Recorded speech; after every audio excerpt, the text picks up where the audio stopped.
My name is Captain Owen Reid. I'm 38, United States Air Force, third generation in uniform. My grandfather fought in Korea. My father served in Desert Storm. And I've spent the last 15 years trying to live up to both of them. You don't get to pick your legacy in my family. You earn it, one sleepless deployment at a time. The room they summoned me to had no windows, no flag, no warmth. Just 3 men in dress blues seated like statues across a long metal table. They didn't say hello. Didn't even look up when I walked in. Colonel Hayes sat in the middle, the kind of officer who never earned loyalty but commanded it through silence. On his right was Major Kittrell, eyes too sharp, fingers already laced like he'd rehearsed this moment. The third man was civilian, suit pressed too tight, clipboard untouched. They told me to sit. No salutes, no protocol. Just a vague mention of concerns regarding cross-unit activity. That's the term they used. Like I was some reckless rookie caught routing emails to a rival command. I didn't ask questions. I knew this wasn't a conversation. It was a setup, and I knew better than to give them any emotion they could use against me. I've worn this uniform since I was 23. I've missed more birthdays than I've celebrated. I've flown through sandstorms, dodged missile fire, and pulled 3 men out of a burning carrier before the fire suppression kicked in. Not for medals, not for applause, for the people standing beside me. That's how I was raised. You don't abandon your team, even when the system forgets you. They slid a single photo across the table. Grainy surveillance. Me, in uniform, entering a Department of Defense annex off base. It wasn't classified, not to me. But clearly someone had decided that wasn't good enough. They asked if I was supporting another unit. The tone wasn't curious, it was condemning. I stayed quiet. I wasn't about to explain what I'd done to people who didn't deserve the truth. What they didn't know, what they couldn't have imagined, was that I wasn't just consulting for another unit. I was leading something bigger than any of them realized.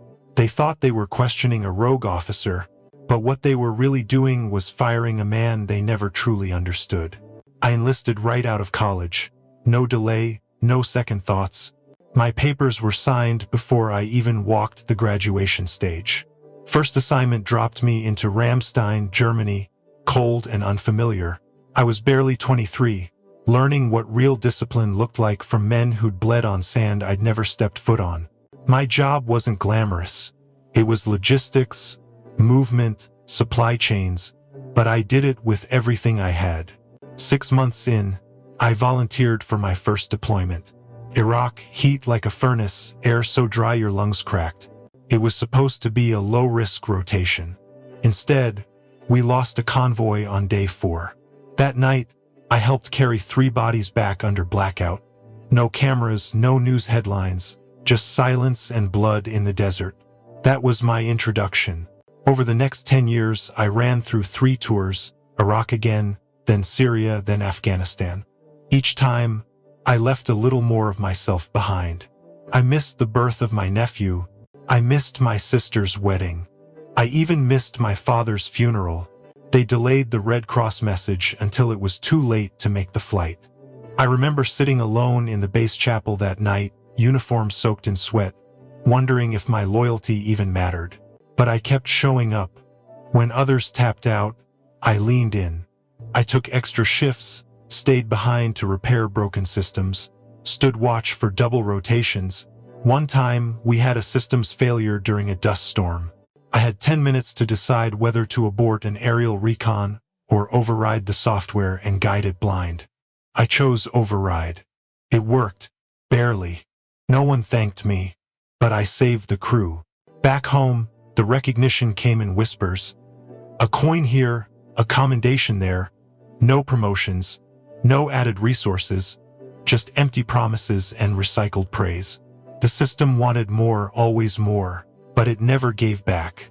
They told me I was a leader, but they never let me lead. I kept telling myself it was just a phase, that higher-ups had their hands tied, that funding would come next quarter. But the truth was, I stayed because I believed in the people beside me, not the ranks above me. I stayed because of Sergeant Diaz, who pulled me out of an IED blast. Because of Ellis, who covered me in Kandahar with 2 broken ribs. Because of Carter, who lost a leg and still cracked jokes on the evac flight home. I watched good people get stretched thin until they broke. I watched them give everything and still be told it wasn't enough. And every time someone fell, I picked up their load. I became the guy they leaned on when things fell apart. Not because I wanted the spotlight, but because no one else would. There was a stretch where I didn't sleep more than 4 hours a night. My body was running on caffeine and habit. I filed report after report asking for support, for manpower, for tech that actually worked. And every time, I got the same email: "We appreciate your dedication. We're working on it." Nothing ever changed. After a while, the fatigue stopped being physical. It settled deeper. In my bones. In my sense of worth. I wasn't angry. Not yet. Just tired in a way no rest could fix. Still, I told myself to hold on. Just one more cycle. One more deployment. One more soldier who needed me to show up. The turning point wasn't some big dramatic moment. It was quiet, simple. One night I watched a new recruit cry alone behind the barracks. He just lost a buddy on a mission I helped greenlight. Not because it was safe, but because it was scheduled. That's when it hit me. I wasn't staying because I trusted leadership. I was staying because I refused to let the people under me fight alone. And that's when the equation changed. I stopped believing the system would ever fix itself. I wasn't there for the stars on someone's shoulder. I was there for the boots in the dirt. That loyalty was real. It still is. But it came with a cost I didn't realize I'd been paying for years. The hurricane slammed the Gulf Coast harder than anyone predicted. Winds hit 140. Entire neighborhoods flooded in hours. We were activated before the eye even made landfall. No prep. No warning. Just a scratchy voice over comms and a mission packet that looked slapped together by interns. I grabbed my gear and headed out. For the next 72 hours, I didn't sleep. Not a minute. The UAV systems crashed on day 1. Command said to wait for tech support. I tore open the control units and rerouted them myself. On day 2, we lost drone feed over a flooded nursing home. No one else was available, so I triangulated the distress signal manually using archived maps and visual estimates. We pulled 26 people from that building before it collapsed. By the end of the 3rd night, I couldn't feel my legs. My voice was gone from shouting into radios. I'd been running ops, fixing hardware, coordinating supply drops, and directing airlift while soaked in sweat and rain. My boots smelled like rot, my hands were cracked and bleeding. But we saved lives. That was the only thing keeping me upright. When we finally returned to base, I sat on the cot for 10 minutes before anyone even looked my way. No debrief, no medical check, nothing. Just a folded piece of paper on my bunk. It was a $100 gift card to a big box store.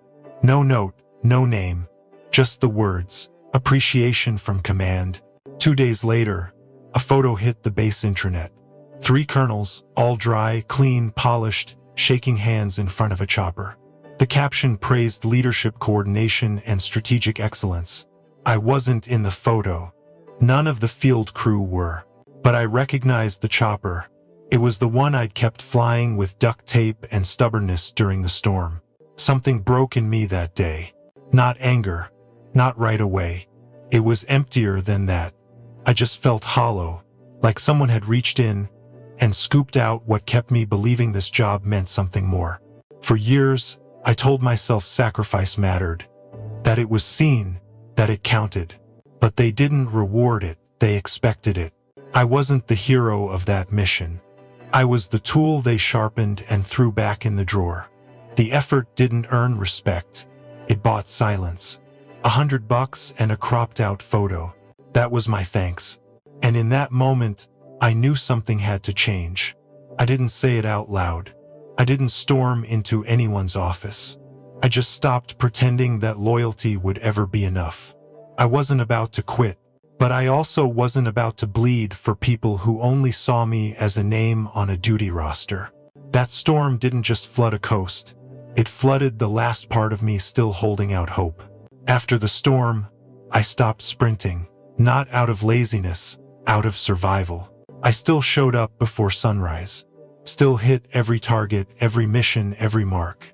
But I stopped volunteering for the impossible, stopped fixing what wasn't mine to fix. I stopped being their human safety net.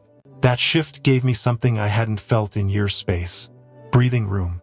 Enough clarity to notice the patterns I'd ignored for too long. The same broken workflows, the same silent meetings where nothing changed. My work was still sharp, but my heart wasn't in it anymore. It didn't need to be. That's when the message came. A quiet inquiry routed through secure channels. No name, just a clearance level and a meeting time. I almost ignored it, almost thought it was a mistake. But something about the timing felt deliberate, like someone had been watching, waiting for the moment I stopped trying to hold up a crumbling wall. The briefing was short, direct, and higher than anything I'd touched in my career. Advisory role, Pentagon clearance, weekly ops. No combat, no press, no chain of command noise. Just quiet, surgical work that could shape national outcomes. I listened. I didn't ask how they found me. I just listened. They didn't promise glory. They didn't flatter. They told me the mission, the stakes, what they needed. And for the first time in a long time, I felt like my skill set wasn't just tolerated. It was essential. I said yes. Not because I was angry, not because I wanted to hurt the unit that had drained me, but because it was time. I owed it to myself to put my mind somewhere it could matter again, somewhere worthy of the years I'd sacrificed. It wasn't a betrayal, it was an alignment. I'd spent too long being a shield for people who didn't care if I cracked. Now, I had a chance to be a strategist, not behind the scenes, but above the noise. Clean chain, clear objective, no politics, just results. I didn't brag, didn't tell anyone. I didn't need validation. The moment I stepped into that advisory program, I knew I hadn't quit. I'd leveled up, and the people who once leaned on me like a crutch had no idea I was already walking a different path. They didn't even have the decency to close the blinds all the way. I could see shadows moving past the glass, people pretending not to watch. I stepped into the room like a man walking into his own court-martial. 3 officers sat across from me, none of them meeting my eyes. On the table was a blurry printout, black and white, grainy.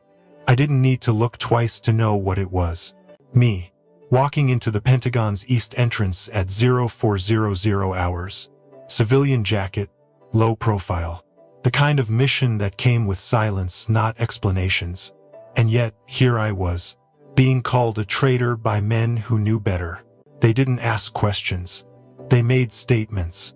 You were seen entering an unauthorized facility.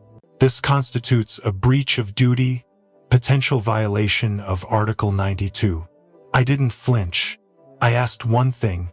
Did you verify with Central Command? Silence. They didn't need to answer. I saw it in their posture, their fake calm. They weren't looking for truth.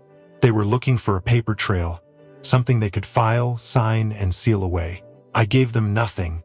My clearance for that operation came from a level they couldn't touch.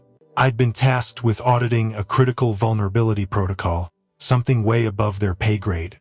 My orders were verbal, encrypted, and direct. The kind you don't question, the kind they should have known to respect. But they did know.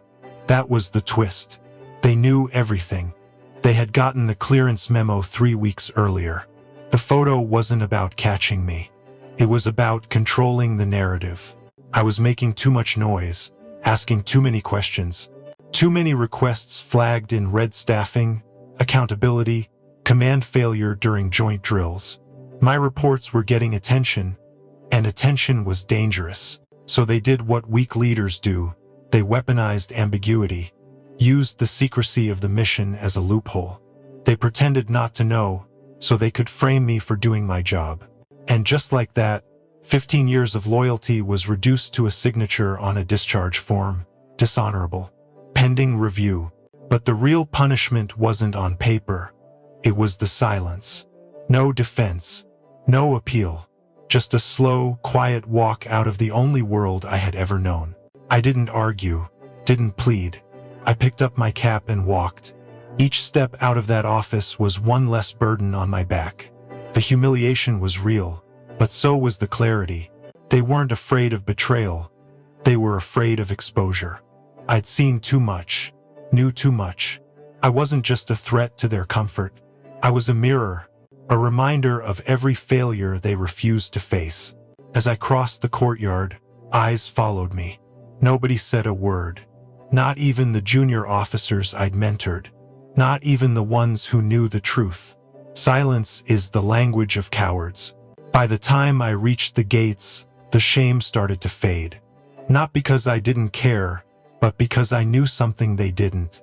This wasn't the end. It was a reset, a detachment. They thought they stripped me of power. All they did was release me from their rot. And the second I stepped into the sun, I promised myself one thing. They would regret underestimating me. The breakdown started small.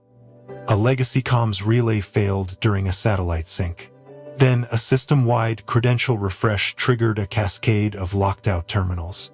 One by one, the patches I'd quietly maintained stopped holding. Nobody saw it coming. Not because it was sudden, but because they'd never learned how it all worked. They hadn't wanted to. I was the scaffolding. The moment I walked out, the whole frame shifted. By day 3, red alerts lit up across 5 installations. Remote access was dead. Reporting tools glitched out. Internal trackers showed ghost entries, systems pinging phantom errors at all hours. They scrambled to fix it, called in civilian contractors, opened old playbooks. Nothing worked. That's when the general called. Not a colonel. Not my former commander. A full 3-star out of the Pentagon, voice like steel wrapped in calm. He didn't waste time. Just said he was briefed on the situation and that my name came up. A lot. I didn't gloat. I listened. He said this had reached a national level. Key readiness systems were compromised. There was pressure from above, and time was bleeding out. I asked if this was an official inquiry or a private request. He said both. That told me everything I needed. I gave him the rate, $100,000 per hour, minimum 4, paid up front, no negotiation. There was a pause. Not long, but heavy. He said, that could be arranged. I added terms. Full reinstatement of anyone I recommended, authority over all restructuring decisions. And a written, signed apology from the senior leadership who removed me, not for the press. For principle, he agreed. Within 2 hours, the money landed in escrow. The documents followed. 3 signatures, my former CO's name, scrawled next to words I never thought I'd read. We failed you. You deserved better. I didn't smile, but something in my chest eased. They thought they'd buried me. Instead, they'd built a pedestal they now had to kneel at. I logged in that night. The damage was worse than I expected. Band-aid patches stacked on half-broken logic. Workarounds applied without understanding, like watching someone tape a cracked windshield and hope it held on the highway. I didn't yell. I didn't shame. I led. I rebuilt critical chains in silence, cleaned out their half-baked fixes and set protocols in motion that could actually last. At the 4-hour mark, I logged off, not because the work was done, but because that was the deal. They wanted my time. They got it. What I left behind wasn't just functional. It was bulletproof, the kind of system they'd pretend they had all along. Before I closed out, a junior officer pinged me, said thank you, quiet, honest. He said the systems felt different now, lighter, smarter. I told him to take notes, learn it, never let one person carry it all again. That was the real win. I didn't return to serve them. I returned to serve the job. The mission deserved better than the clowns who almost buried it. They got my time, but I kept my pride, and they'd never forget the day they had to buy back what they threw away. The video call opened to noise, people talking over each other. Faces pale, shoulders tight, nobody in charge of anything. One officer was halfway through explaining a memory leak to someone who didn't even know what a memory buffer was. Another clicked frantically, screens flashing behind him. It wasn't a crisis team, it was a mess. I didn't say anything at first, just watched. They were drowning in problems they didn't understand. The same problems I warned them about months ago. The same red flags I'd put in writing, marked urgent, and handed over, ignored. When they finally noticed I was on the call, a hush dropped over the room. Someone asked if I could hear them. I said yes, then told them to shut up and listen. No yelling, no theatrics, just calm instructions. Open terminal, not PowerShell. Terminal. Locate the patch folder, not the shortcut, the actual directory. Look for a config file labeled Legacy A. Do not delete it. That patch is what's keeping your DNS from collapsing. Someone whispered a copy that. I kept going. It took 4 hours to walk them through what should have taken 90 minutes. Not because the fixes were complex, but because no one had ever trained them. I'd been the wall holding it all together. And now, they were standing in the rubble, pretending they built the foundation. At one point, my former CO tried to speak. He said my name, voice low. He wanted to apologize. I cut him off. This isn't about feelings. This is about uptime. I didn't come back to make peace. I came to prevent a larger disaster. When the systems finally stabilized, no one cheered. They looked drained, silent, waiting for permission to exhale. That's when I told them what they needed to hear. This isn't sabotage. It's decay. And I just stopped hiding it. The biggest risk to this system was never a line of bad code. It was leadership that ignored warnings, that buried problems under layers of denial and smiled like everything was fine. The silence after that was deep. No one argued. They couldn't. The truth sat there between us, heavy and undeniable. I logged out without waiting for thanks. I wasn't there to be their savior. I was there to prove a point. Systems don't fail overnight. They fail quietly over years, when the wrong people are in charge and the right people are told to stay quiet. I didn't save them. I stabilized the collapse. The difference matters. I didn't go back to rebuild the system I left behind. I built something entirely new. A defense program based on what should have always mattered: competence, trust, and shared mission. No ranks used as shields. No fake smiles covering empty rooms. Just real people doing real work and owning the results. I brought back a few of my old teammates, the ones who had been ground down by the same machine that chewed me up. I gave them space to lead, to teach, to fix the cracks we had once been forced to paint over. Then I opened the door wider. We trained junior officers who actually wanted to learn, mentored them until they could challenge our ideas and sharpen our systems. No ego, no credit hoarding, just the work. Word got around fast. Agencies reached out. Units wanted in. They weren't looking for patch jobs, they were looking for culture change. In a few months, we weren't the side project anymore. We were the new standard. They called us in when things got serious. They listened because they knew we had earned it. We didn't wear armor. We built systems that didn't need saving. We wrote policies with teeth. We turned feedback into fuel. That was the win. 6 months after I walked away from my old unit, I was invited to speak at a national security symposium. I gave a talk on resilience architecture, quiet room, all eyes forward, not because I demanded it, because they respected it. Afterward, a young officer from my old command caught me near the coffee table, said she'd heard stories about what I'd done, said the place felt different now, quieter, more humble, and that every time I posted something online, someone printed it out and pinned it to the break room board. She asked if I ever missed it. I told her no. Then I nodded toward the packed room behind me and said this is what I waited for. Not revenge, just progress. She didn't say anything else, just looked at me like she wasn't sure what to feel. That was enough, because I knew what I felt. Not bitterness, not regret, just peace. I didn't take revenge with a weapon. I took it with results.